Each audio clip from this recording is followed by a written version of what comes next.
He found her where the buzzards had already begun to circle.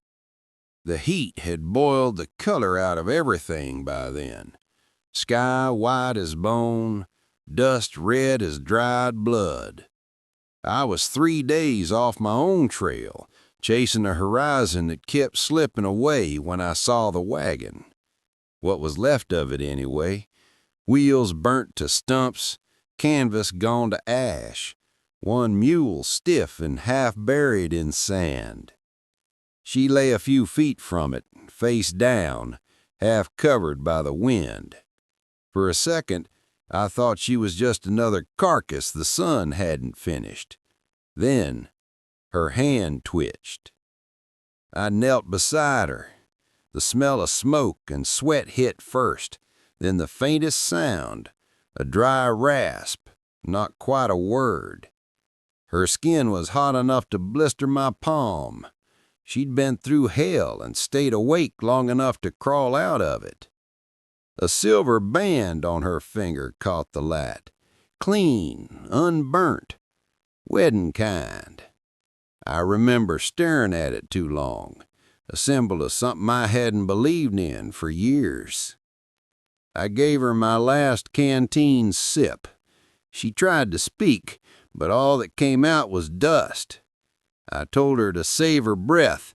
We had a long ride ahead if she wanted to see another sunrise. When I lifted her, she was louder than a saddle blanket, bones shaking against my chest. My horse didn't like it, snorted and pawed the ground, but I swung up anyway, one arm holding her steady, one hand on the reins. Every step the gelding took jarred her awake a little more. Once she whispered something, too faint to catch. I told her she was safe now, though I didn't know if that was true. By sundown, the desert turned to a red sea, wind cutting at our faces. I stopped once to rest under a bluff, wrapped her in my coat. When I moved it aside, I saw something glint beneath her torn shawl. Not jewelry, metal, star-shaped. A badge. For a long minute, I just stared at it, feeling my mouth go dry. I'd buried my own once years ago, the same way I'd buried my faith in what it meant. If she was law, she'd made enemies worth killing for, and whoever torched that wagon might still be out there, watching to see if their work was finished.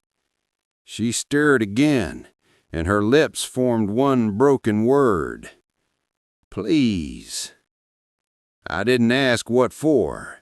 I just tightened my grip, turned my horse north, and rode into the dark. By the time the stars came out, I'd already forgotten the town I was heading toward. Whatever I'd been running from, it could wait. Because the desert had handed me something worse than guilt, a reason to care again. And that, I knew, was a dangerous thing to carry. Her first word in days was a name every outlaw feared. We were 3 ridge lines from the nearest town, wind tearing across the plain like it wanted to peel the skin off our bones. I'd been rationing water and lies, told her she'd be fine, told myself the same. The truth was, I'd never carried anyone that close to death before who still had breath in 'em. She shivered in the saddle against me, her head lolling as fever burned through her. When she finally spoke, it came out a whisper, cracked by thirst. "Clay Rowan," she said. The name hit me harder than the sun ever could. Sheriff Rowan. I'd heard it in whispers around campfires, in the kind of voices that checked the dark before they spoke. Lawman with a smile for the papers and a rope for the rest. I slowed the horse. "You know him?" I asked. Her eyes fluttered, unfocused, but the word she rasped next was enough. "Husband." For a moment, the world went quiet. No wind, no hoofbeats, just the hiss of blood in my ears. The sheriff's wife, left for dead on a burned trail. I thought of that badge I'd seen under her shawl, not a trinket after all, her own, maybe his once. Either way, it meant the desert had played matchmaker between two ghosts, one that used to believe in justice and one that still carried its corpse. By nightfall, her fever worsened. I built a fire and set her close, spooning drops of water between her lips. She muttered nonsense for hours, pieces of confession tangled with dreams. I caught words like ambush and silver mine and orders. Then she said something that froze me solid. He left me. I waited, hoping she'd say more, but her breathing steadied, soft, distant. I sat there a long time, watching sparks drift into black sky. Somewhere out east, Sheriff Rowan wore his badge and smiled in photographs, while his wife rotted on a trail he'd chosen. By dawn, the fever broke. She opened her eyes, clear for the first time, and whispered, "You shouldn't have saved me." I smiled without humor. Too late for that. Her hand tightened on my sleeve. "Then don't stop now." I didn't. Every man in town looked away when I said her name. We rode in slow, the kind of slow that tells strangers you're watching for trouble. The place was called Whitestone. Whitewashed fences, tied at church, no sound but the creak of shutters. Looked honest from 50 yards out.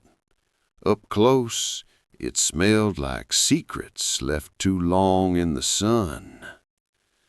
The widow, I still didn't know her name proper, sat straight in the saddle, face hidden by my old hat. The fever had burned out of her, but something colder took its place. First stop was the doctor's. He cleaned her burns and said nothing about the badge under her shawl. His hands shook the whole time, like treating her might earn 'em a ghost's curse.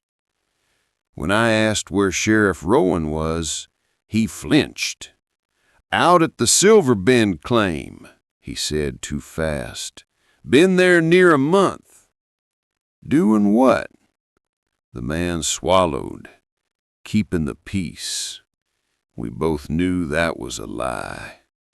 I left her to rest and went to the saloon. Wood floor scrubbed clean, mirror polished, but the laughter died the second I stepped in. Every eye tracked me like I'd dragged a coffin behind me. "I'm looking for Sheriff Rowan. His wife's alive." That line dropped like a stone in a well. No echo, just silence. The bartender polished the same glass until it squealed. "Ain't seen him. You must be mistaken. Is she wearing a ring like this?" I held up the one I'd found, slipped halfway off her finger. His hand froze mid-wipe. That's when I saw it. The undertaker sitting in the corner, grinning into his whiskey. A grin that said he knew exactly what had happened to her, and that it was supposed to stay buried. I walked over. "You know her?" He took his time finishing the drink. "Knew of her. Folks say she ran off. Some women don't take kindly to small-town law, or to men who think they are it." His grin widened. "You're digging in the wrong soil, friend. Round here, we let the past lie still." I leaned close. Maybe I'm not the burying kind. For a heartbeat, the room held its breath. Then he laughed, low and mean. "Then you best not stay long enough to need a coffin." When I stepped back out into the sunlight, The street was empty. Not a child playing, not a door half open. The whole town was pretending nothing had happened, which meant something terrible had. That night, by the lamplight of a rented room, she told me her name, Etta Ruin. Her eyes were dry when she said it. She whispered, they all knew it, every one of 'em. I asked her what she meant, but she just turned her face toward the window. Tomorrow, she said, I'll show you where the law really sleeps. She said her husband's badge was bought in blood. We left Whitestone before dawn, riding in silence through low fog that clung to the sage. The air smelled like rain that would never come.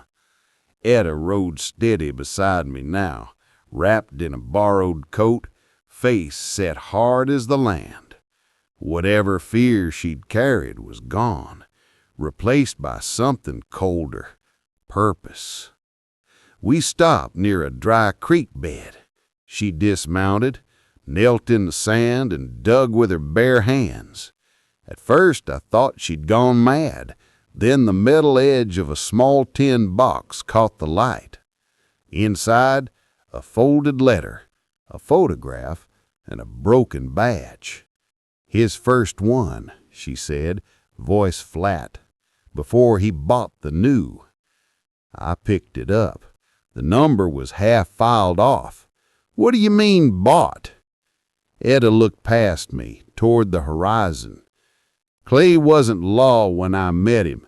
He was a rider for the Dawes gang, ran messages, guarded shipments, and killed who they told him to. Then one day he found out there was more money in pretending to be righteous. The territory needed a sheriff. The gang needed a front man. Her mouth tightened.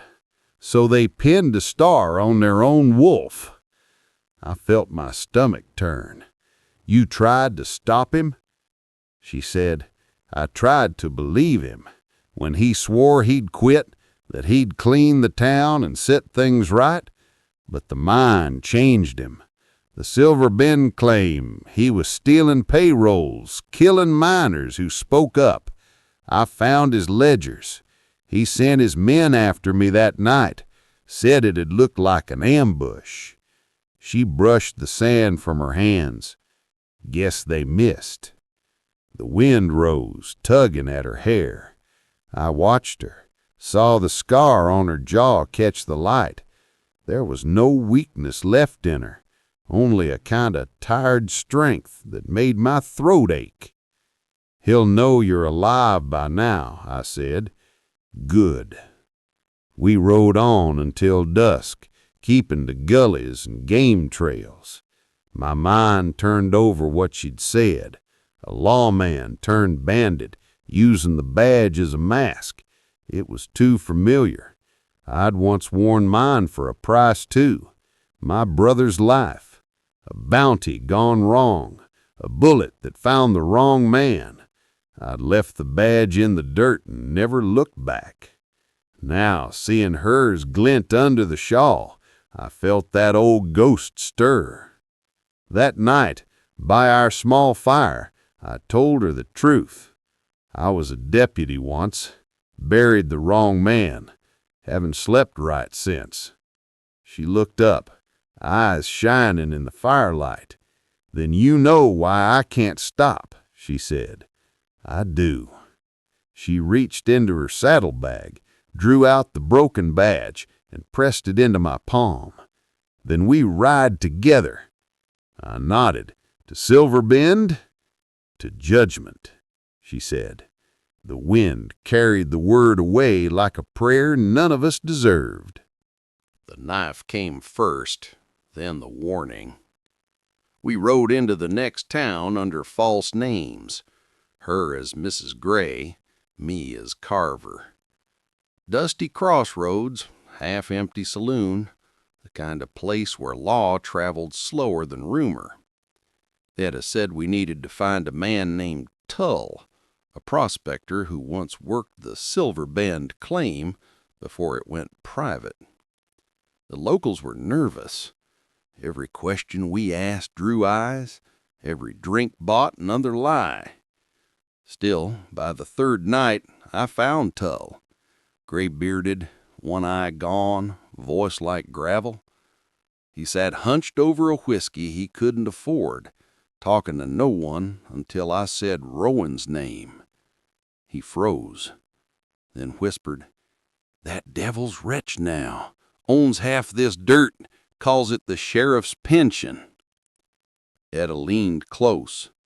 "How many men buried for it?" Tull looked up at her like he'd seen a ghost. "You're her," he said. "The one they—" He didn't finish. His gaze went past us, wide with fear. I spun, hand to my gun. Too late.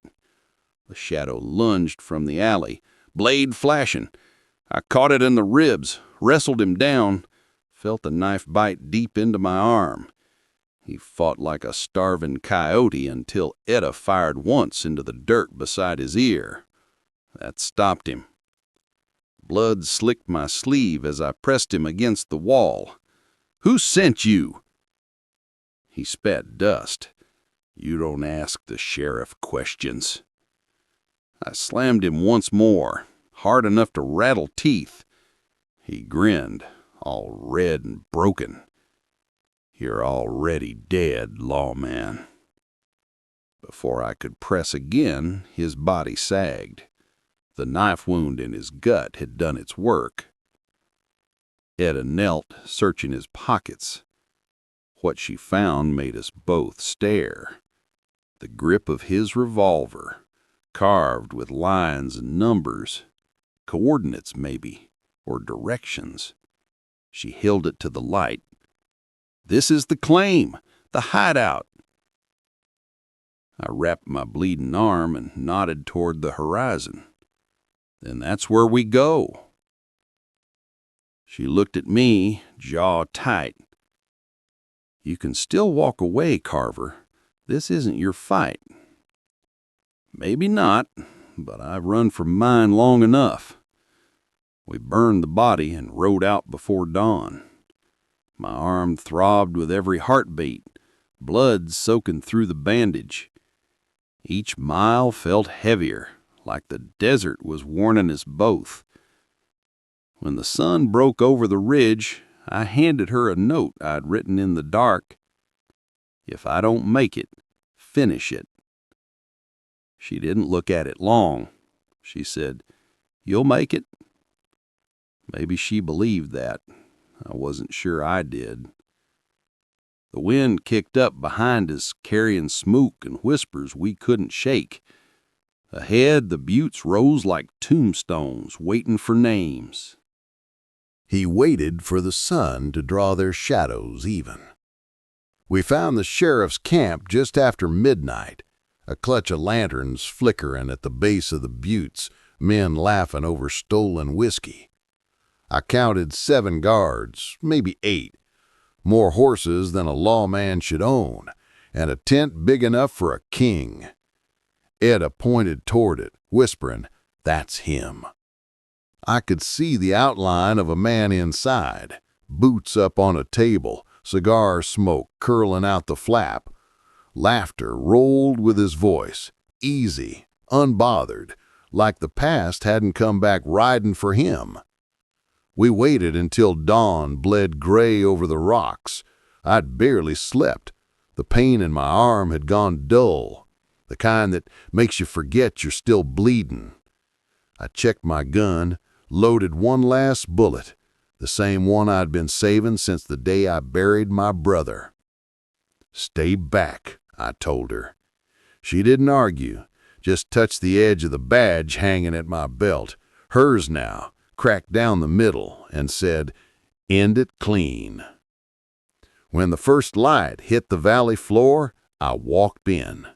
No sneaking, no tricks, just the sound of my boots in the dust. The camp woke fast, rifles leveled, curses shouted, until he stepped out of the tent. Sheriff Clay Roan looked younger than his legend. Smooth face, silver star shining bright, not a trace of guilt in him. He smiled like we were old friends meeting by chance. "Well, I'll be damned," he said. "Didn't think you'd crawl out of whatever bottle you drowned in." The name hit harder than I liked. I hadn't heard it in years. "You left her to die." He smirked. "You can thank me for that. She was halfway gone when I signed her off. Town needed a story. Widow's carriage lost in a raid. Tidy, simple." My hand twitched toward the gun. "You killed miners, robbed your own payrolls. You wear that badge like it's still worth something." He spread his arms, "And yet here I stand. The law is what folks believe it is, Holt. I just believed first." He laughed then, that easy laugh again, and something in me cracked open. The shot came fast, wild, from one of his men. I dove behind a trough, returned fire, dropped him where he stood. Chaos tore through the camp, men scattering, shouting, muzzle flashes like lightning. When the dust cleared, Rowan was the only one left standing across from me. "You sure you want this?" he called, grinning. "Since the day you burned her wagon." We faced each other in the rising sun, shadows long and even, two ghosts wearing what was left of the law. I drew first. He fired the same heartbeat. The sound rolled across the valley, echoing like judgment. When the smoke lifted, one of us was still on his knees. And it wasn't him. When the smoke cleared, only one bullet mattered. I hit the dirt hard, shoulder numb, vision tunneling. Rowan stood 20 paces off, gun steady, sunlight glinting on the silver badge I'd come to hate. He walked toward me slow, savoring it, boots crunching over his dead men. "Always figured you'd down your knees, Holt," he said. "Didn't think it'd be for her." I tried to raise my pistol. Empty. He kicked it away. "She never understood," he went on, voice soft like sermon dust. "The badge don't make you righteous. It makes you powerful. That's all this country ever respected." He leveled his gun at my face. I stared at the barrel, at his finger whitening on the trigger. And then his eyes flicked past me, just once, in surprise. The shot came from behind. Rowan staggered, chest blooming red, expression frozen halfway between pride and disbelief. He turned slow toward the ridge. Etta stood there, rifle smoking in her hands, wind tearing her shawl around her shoulders. She didn't say a word. He fell forward into the dust. I heard the thud more than I saw it. Final, absolute. For a long time, neither of us moved. The smoke drifted low, curling around the bodies, the ashes of all our reasons. When she finally came down the slope, her face was calm, empty. She stopped beside me and looked at Rowan's corpse. She said, "It was mine to do." "I know." She crouched, touched his badge, then let it fall from her fingers. "He used this to kill everything good around him. I won't let it bury me too." I pushed myself up, pain flaring down my side. "Then what now?" Etta looked east where the sun caught the edge of the buttes. "We burn it. All of it." Together we dragged the bodies to the fire pit, tossed in the badges, the ledgers, the whiskey, the lies. Flames took fast. hot, roaring, greedy. The wind carried sparks into the open sky, and for the first time in years, I couldn't tell if what I felt was grief or peace. When it was done, we stood there in silence, watching the last embers die. "You'll be wanted for this," I said. She gave a half smile. "You think they'll chase me?" "No," I said. "They'll chase me." She didn't argue, just reached out, brushed the blood from my sleeve, and whispered, "Then run far." I nodded, turned toward my horse. The saddle felt heavier than it ever had. As I rode out, I looked back once. She stood beside the fire, a dark figure against the dawn, hair wild, eyes bright. The widow no longer. By the time the wind took the smoke away, she was gone, and all I had left was the echo of that single shot, hers, ringing in my chest. He left the road as he found it, except for the flowers. Weeks passed before I trusted the quiet again. I rode north through country so empty it felt like the world had folded me out of its map. The pain in my side dulled with time. The scar didn't. Every morning I woke to the same silence I used to fear. Now it sounded almost kind. Some nights I'd catch myself glancing east, half expecting to see her silhouette against the horizon. Etta Rowan. Sheriff's wife, ghost, survivor, avenger. I never learned where she went after the fire. Maybe she made it back to Whitestone and buried her name for good. Maybe she found somewhere to breathe without looking over her shoulder. The desert doesn't keep records, only memories that fade slow.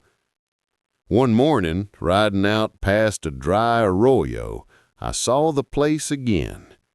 The burned wagon was gone. Sand drifted smooth over the scar, but a patch of flowers had rooted there, yellow against red dust. They shouldn't have grown in that soil, but they had. I dismounted, crouched low, and ran my fingers through the petals. The wind was hot, carrying the smell of rain that never came. I thought about that first day, her breath rasping, the ring glinting, the badge hidden beneath the shawl. Everything that followed felt like it had been waiting right there in the dirt, just waiting for me to stop long enough to see it. I took off my hat, set it beside me. "You were right," I said to no one. "Mercy is the only kind of justice that sticks." A shadow passed overhead, a buzzard, lazy in the heat. For once, it wasn't circling me. I got back in the saddle and looked out over the desert. No destination, no promise, just the horizon, honest and cruel as ever. The kind of place a man could finally tell the truth, even if it was only to himself. I turned the horse west. The sound of hooves faded into the wind, leaving nothing behind but dust and silence. Somewhere behind me the flowers trembled in the breeze, holding their ground against the heat. Maybe that was her mercy. Quiet, stubborn, alive. I didn't pray. I'd done enough of that in other lives.